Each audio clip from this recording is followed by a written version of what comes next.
Mom. Hey, how you doing? I'm good. How are you? I'm good. You want to tell us a secret? No judgment. What's the secret? Yeah, so my secret is I secretly steal $1,000 a week from my grandfather because he's now older and he can't really do much for himself, but he did some really unspeakable stuff when I was younger, so I feel like he deserves it. Oh, Okay, $1,000 a week. a week is a lot. That's 52,000 Yeah, a year. he's been saving. He's been saving. Okay, so it hasn't been for a full year straight. I just recently started this like 2-3 months ago, but he has it. Have you only been taking 1,000, or have you ever been like, I'm gonna up this a little? No, it was only 1,000. I don't want to go too. And when you say he did overboard. some unspeakable things, he did things to you? No, to my mom. Oh, to your Aw. mom. Okay.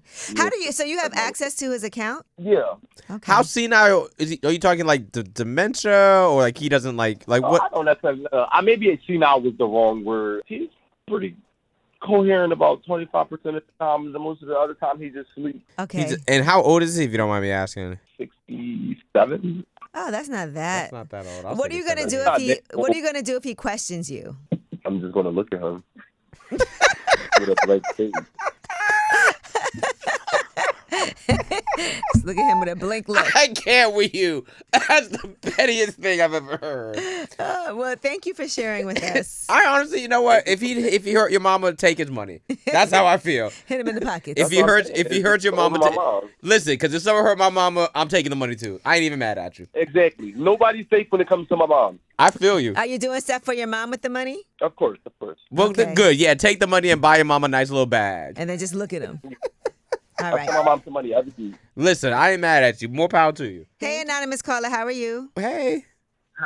Hey, hello? Hey, you want to tell us a secret? No judgment. Me and Akeem. Absolutely. Back in '97, Okay. I was a tour manager for a very famous hip hop group. Uh-oh. And what happened is I put together a tour for them at their request. Okay. We went on some dates. 2 of the dates lost money because they were self-promoting. They didn't get paid, and the group's manager decided to tell the group that I was the reason why nobody got paid. Uh-oh. So I was kidnapped from Milwaukee back to Manhattan. Not allowed to get off the tour bus. Forced to walk around in my boxes for the entire ride back. I was burnt with cigarettes. I was beat over the head with beer bottles.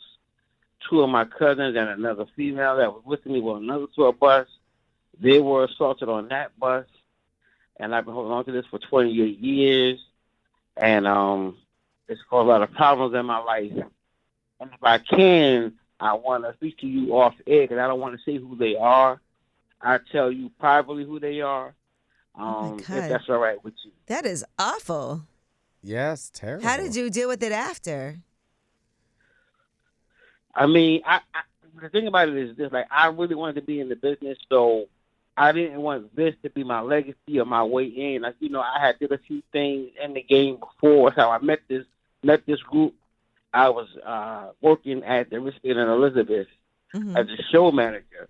This group did a show there. I met their road manager, and I gave them the idea. Listen, you guys are big enough to do your own tour.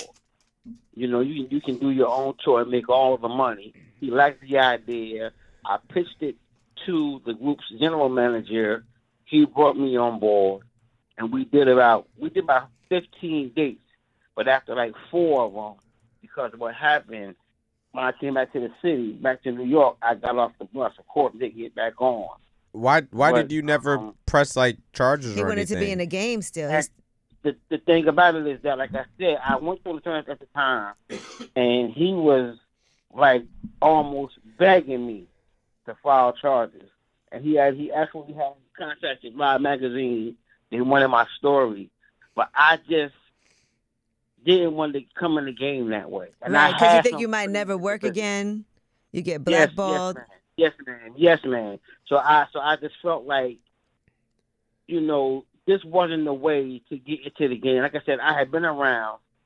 I don't know if you know who Mark Cheatham is, but I was real tight with Mark Cheatham and Richard Murphy at ICN. Like, I knew Erskine at Famous.